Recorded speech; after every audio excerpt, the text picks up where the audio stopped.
Yep, that meeting is today, and that's where we are going to begin with today's pivotal summit between President Trump and Russian President Vladimir Putin at a U.S. military base in Alaska. Now, the president is due to leave the White House any time now. We're waiting to see that shot. The goal is to end the war in Ukraine, but Donald Trump has been lowering the expectations. Nancy Cordes is already in Anchorage ahead of this summit. Nancy, good morning to you. So what are we expecting exactly to happen today, Nancy? What do you think?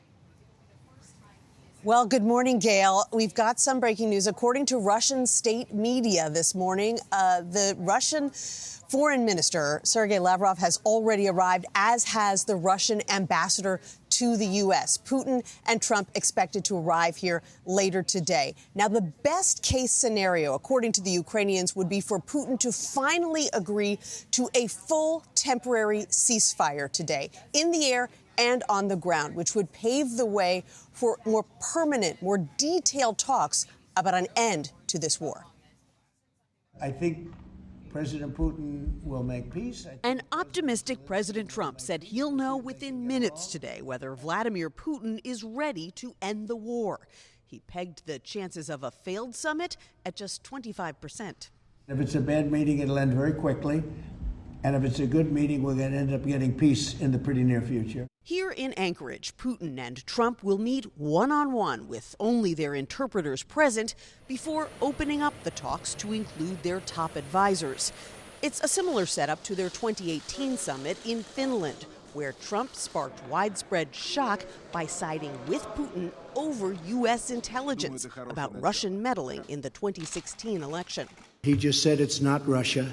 I will say this, I don't see any reason why it would be. European leaders quietly worry that Trump will be swayed by Putin again today.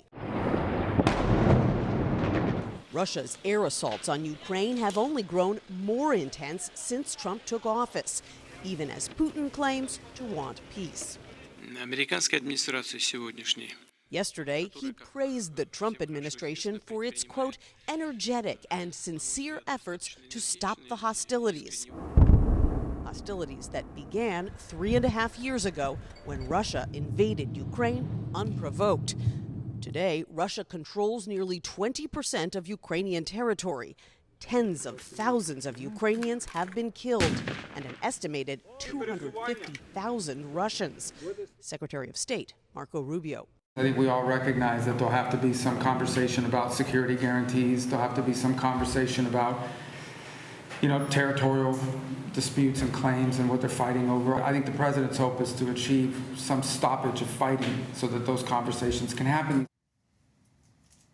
If things go well today, President Trump is expected to appear at a joint press conference with Vladimir Putin once the summit wraps up. And then he says he would arrange a second meeting right away that involves Russia and Ukraine, perhaps even, he said, here in Alaska.